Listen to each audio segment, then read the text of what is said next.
those out there who call themselves Dak Prescott fans and supporters and those who root for the Dallas Cowboys, just say one thing with me. Say it loud, say it proud. At this point, you know how the drill goes. Rain Dakota Prescott put together one of the best quarterback games of the 2023 NFL season. I'll tell you why. So, first of all, Dak comes into this game against the Los Angeles Chargers with basically everything going against him entering the game, as it pertains to an offensive line that has struggled throughout the first part of the season and played horribly against the Los Angeles Chargers throughout. When you consider the fact that Dak, you consider the pressure he had coming in, which that's always the case because of the quarterback, the Cowboys, we understand how that goes. And certainly Dak understands that. So did Tony Romo, so did Troitman. We get the pressure comes via the Cowboys quarterback. But you had former players, Dante Whitmer on the San Francisco 49ers postgame show. Dante Whitmer, former safety for the Niners, said, and I quote, Dak Prescott sucks. Not he's average, not he's good, but not great. No. He said point blank, Dak Prescott sucks. You could argue that Dante's probably salty because Dak threw his head into the turf during a Thanksgiving Day game, but that's neither here nor there. You had Shady McCoy, LaShawn McCoy on FS1, his second time he's done this, saying that Dak Prescott was, and I quote, ass. Interesting. You also consider the fact that Dak in this game was the Cowboys' leading rusher.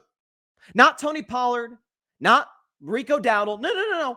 Not the occasional CeeDee Lamb reverse play. No. It's Dak Prescott. Not even Cavante Turner. It was Dak. Dak led the Cowboys in rushing.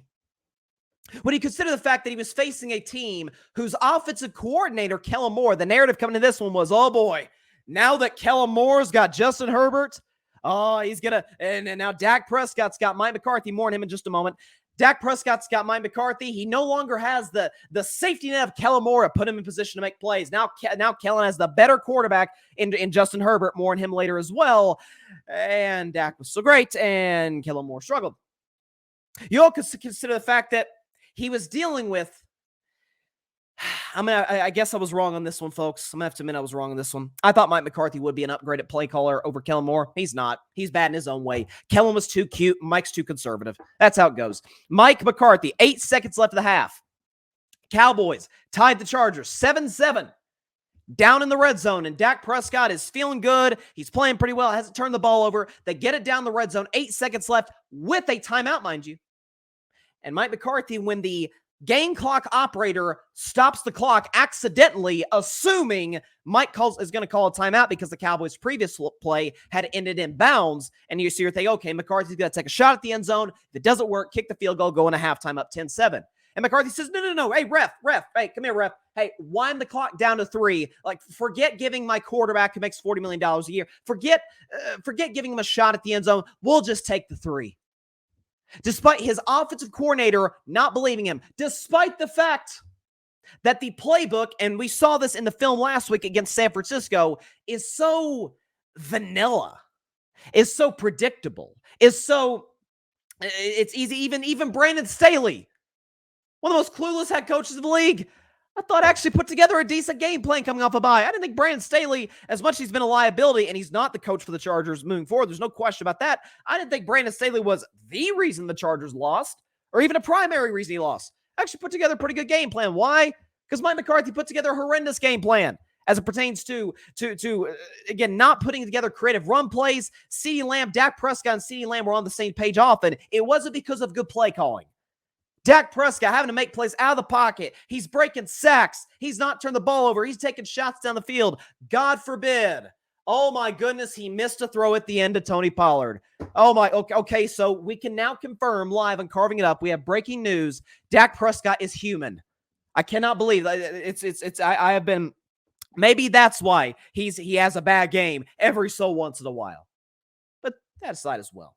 With all of those things working against Dak Prescott, just chill. You know, he was led the Cowboys to a game-winning drive, threw for over 200 yards, had a passer rating over 100, had a touchdown rushing, had a touchdown passing through the air, was Pro Football Focus highest-ranked quarterback in Week 6. And oh, by the way, 7 for 9, 105 yards, when pressured, led a game-winning drive against the Chargers, against Herbert, against Kellen Moore, with all the pressure in the world on him,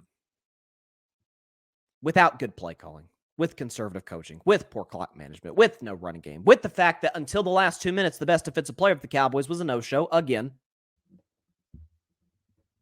They say if it looks like a duck, quacks like a duck, it's probably a duck. Thing I've always said about Dak Prescott, about this whole, is he top 10? Is he elite? Well, I mean, stats are pretty elite. And since he came to the league, he's up there in game-winning drives.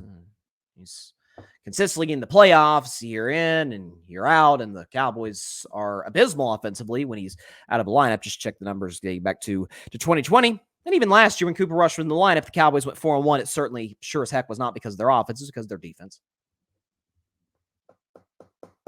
Dak Prescott, and this is undeniable, was the single sole number one reason the Cowboys won that football game. You've been asking Dak to say, hey, if it's not going well, can you be a quote-unquote force multiplier? Can you be the reason that we win? I heard that last week after the Niners game. When the Cowboys win, it's because Dak is he's like a puzzle piece, right? He just fits in there. He does his job. But when they lose, it's because Dak played bad. Other coordinators like, hey, Dak beat us and he can't. I heard that narrative last week. With everything working against him, constantly under pressure, no running game, receivers struggling to separate aside from CeeDee Lamb and Brandon Cooks, Michael Gallup consistently dropping pass after pass, Jalen Tolbert making a boneheaded special teams mistake, and he still won the game.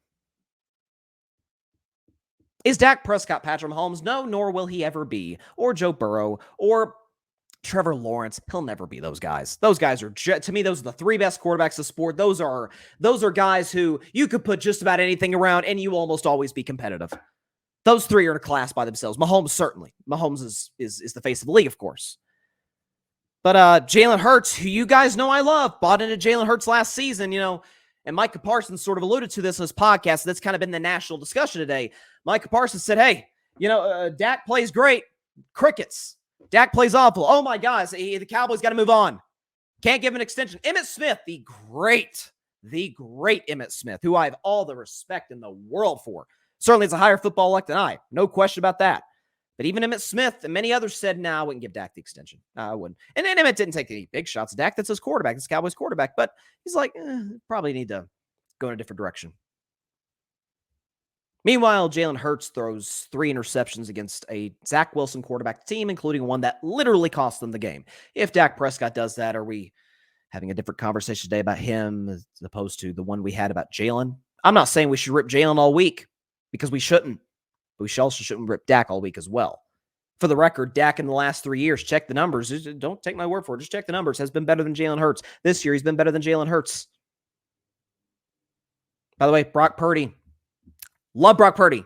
But when this whole, Brock Purdy's better than Dak. Yeah, he's smarter than Dak. He's got a better, higher football IQ than Dak. He can just trust Brock Purdy more than Dak Prescott. And again, love Brock Purdy. Loved him since the day he stepped on that field back in December against the Miami Dolphins. I'm like, okay, Niners got them something here. There's something. I like this kid. And he's gotten better and better. Love Brock Purdy. But the absolute second things weren't absolutely perfect for him, he had a bad game. Absolute second, things weren't perfect. Josh Allen, the turnover man himself.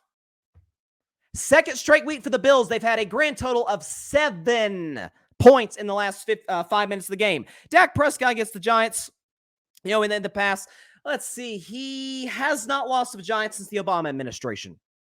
If not for a missed pass interference in the end zone, Josh Allen loses to the New York Giants, quarterbacked by Tyrod Taylor.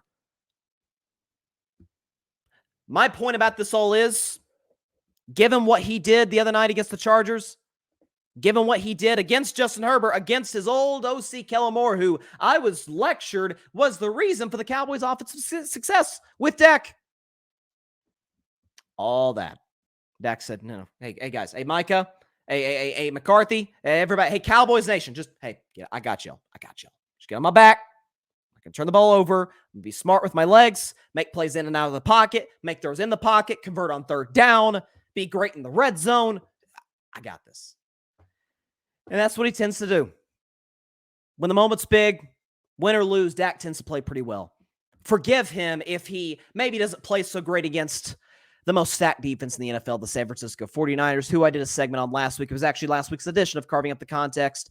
Basically, no quarterback plays well against them. Not even P.J. Walker, who obviously P.J. Walker is not in Dak Prescott's league, of course, but even P.J. Walker, the Browns win, did not play well. The defense was what won that game for Cleveland.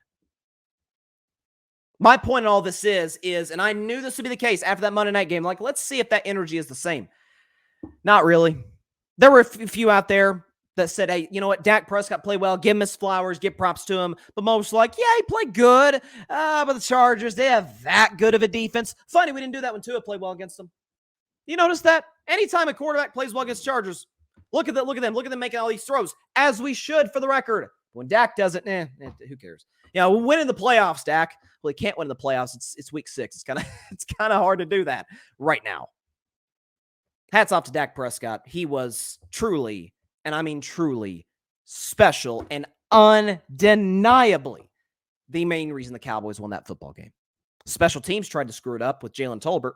Some of his receivers, Michael Gallup in particular, tried to screw it up, dropping passes constantly. Mike McCarthy's tried to screw it up multiple times. Didn't matter. Still made it happen at the end. Thanks so much for watching the show on YouTube, and be sure to go click that big red subscribe button and check out the other clips and full shows from Carving It Up Live, as well as our other incredible content creators here on the Grid Network.